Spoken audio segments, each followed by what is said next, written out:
الرحمن الرحیم السلام علیکم ورحمۃ اللہ وبرکاتہ۔ چند مہینے پہلے ٹی وی کے ایک مشہور اسلامک چینل کا ایک کلپ دیکھا جس میں ایک بچہ سوال کرتا ہے کہ کیا جنت میں انٹرنیٹ ہوگا، تو ٹی وی اینکر ہکا بکا رہ گیا اور بچے کو ایسے دیکھنے لگا جیسے اس نے بڑا بے تکا سوال کر دیا۔ بھائی، جنت کا انٹرنیٹ یا اس طرح کی کون سی ٹیکنالوجی سے کیا لینا دینا؟ یہ تو دنیا کے بکھیڑے ہیں۔ یہ کلپ دیکھ کر مجھے بڑی حیرت ہوئی اور اپنی اماں یاد آ گئی۔ بچپن میں میری محترمہ ماں نیکی کی باتیں، ان کی جزا اور برائی کی سزا سے متعلق بتایا کرتی تھیں۔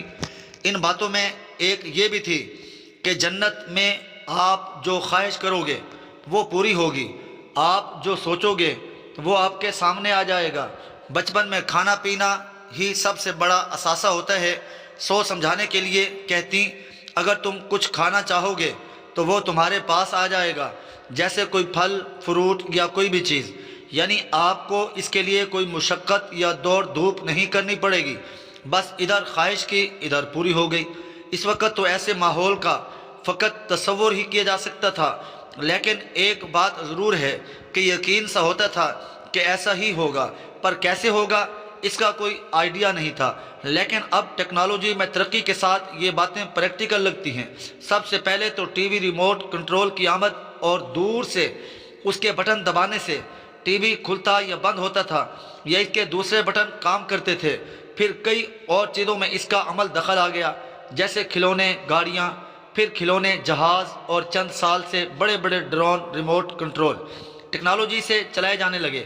اسی طرح موبائل فون کی آمد کے بعد تو جیسے انقلاب آ گیا، بس نمبر ملائیں اور 7 سمندر پار بیٹھے لوگوں سے بغیر تار کے بات کر لیں۔ پھر سمارٹ فون نے تو جیسے دنیا ہی بدل کے رکھ دی۔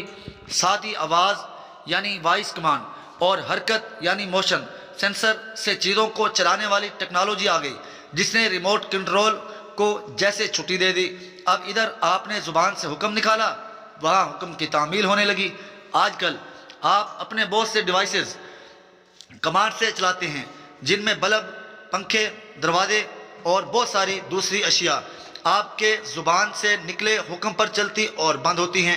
موبائل فون آپ کے حکم کی بجا آوری کرتے ہوئے سرچ کرنے اور کال ملانے سے لے کر ایپس کھولنے بند کرنے کے علاوہ بہت سارے کام انجام دیتا ہے، جن میں دور بیٹھے آپ گھر، دکان یا آفس کی نگرانی اور وہاں کوئی کل پرزے چلا اور بند کر سکتے ہیں۔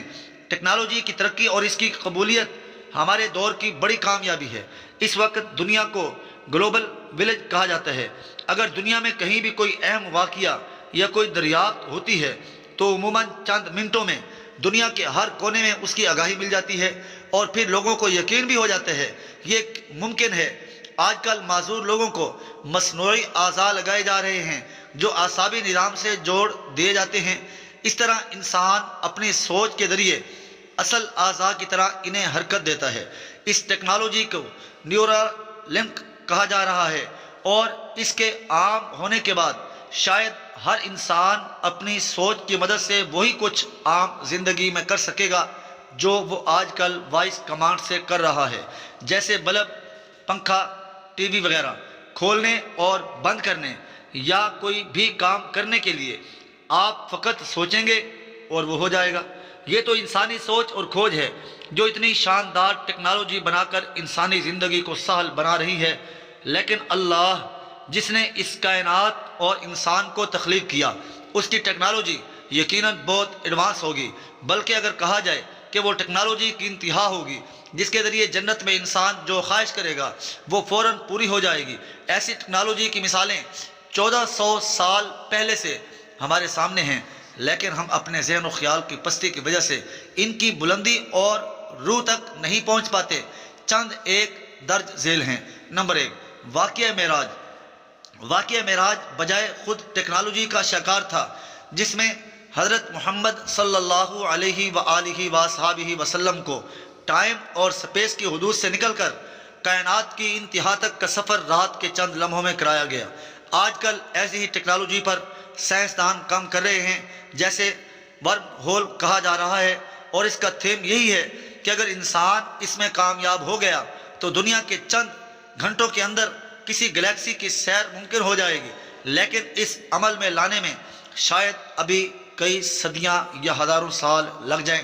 فلم انٹرسٹیلر میں ورم ہول دکھایا گیا ہے، اور اس فلم میں ایک کردار خلا میں 2 سال کے قریب وقت گزارتا ہے اور جوان رہتا ہے، جبکہ زمین پر اس دوران 80 سال گزر جاتے ہیں۔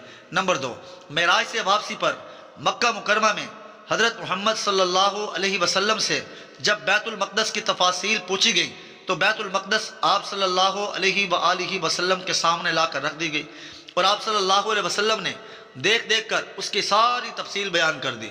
آپ صلی اللہ علیہ وسلم نے فرمایا، پھر مسجد کو میرے سامنے لایا گیا، میں دیکھ رہا تھا حتیٰ کہ اکال یا عقیل کے دروازے کے پاس رکھ دی گئی۔ میں اس کا وصف بیان کرنے لگا اور میں اس کی طرف دیکھ رہا تھا۔ حدیث السلسلہ صحیح نمبر 2192۔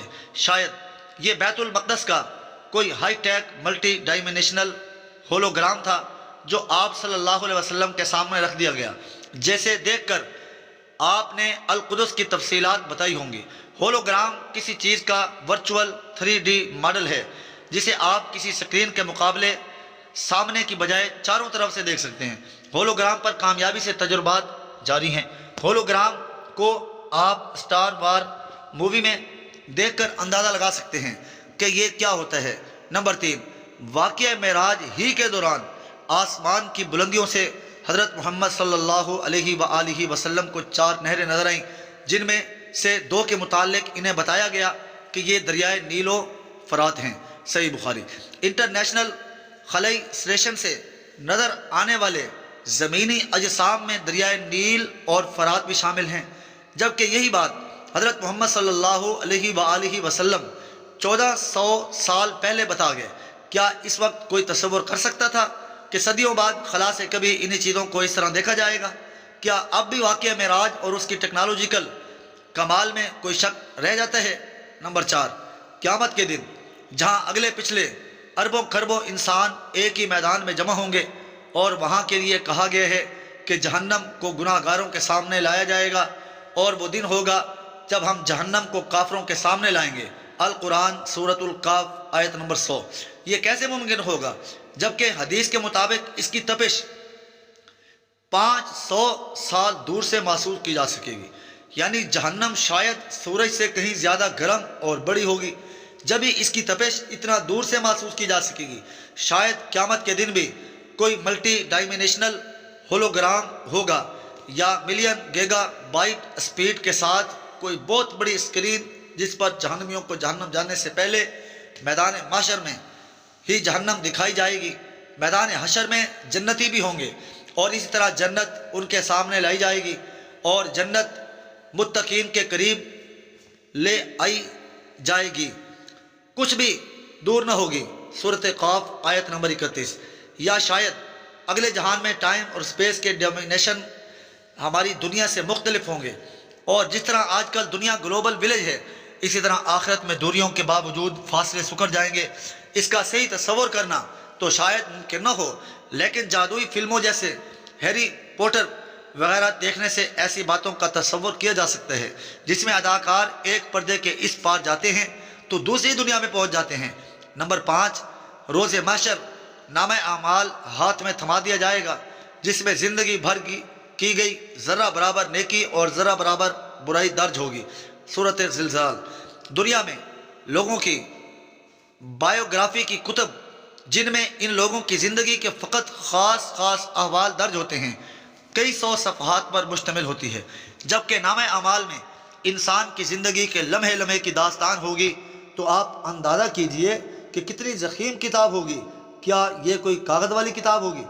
نہیں، بلکہ شاید یہ کوئی موبائل یا آئی پیڈ ٹائپ کی بہت ہی ایڈوانس ڈیوائس ہوگی، جو کسی بھی انسان کی پوری زندگی کی ہولوگرافک پر مشتمل ہوگی، اور وہ انسانی ذہن سے کنٹرول ہونے والی ہوگی، جس سے انسان اپنی زندگی کے کسی لمحے کے فعل کو اس میں موجود اور زندہ پائے گا، اور اپنی سوچ کے ساتھ آسانی کے ساتھ اس کی ورق گردانی کر سکے گا۔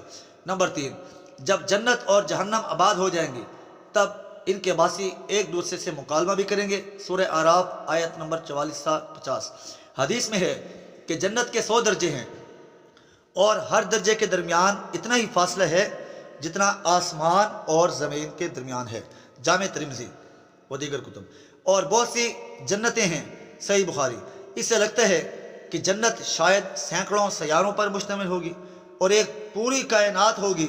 قدرتی طور پر جہنم ان سے کہیں دور واقع ہونی چاہیے، تو جنت و جہنم کے لوگ ایک دوسرے کو دیکھ کر کس طرح آمنے سامنے کی طرح باتیں کر سکتے ہیں؟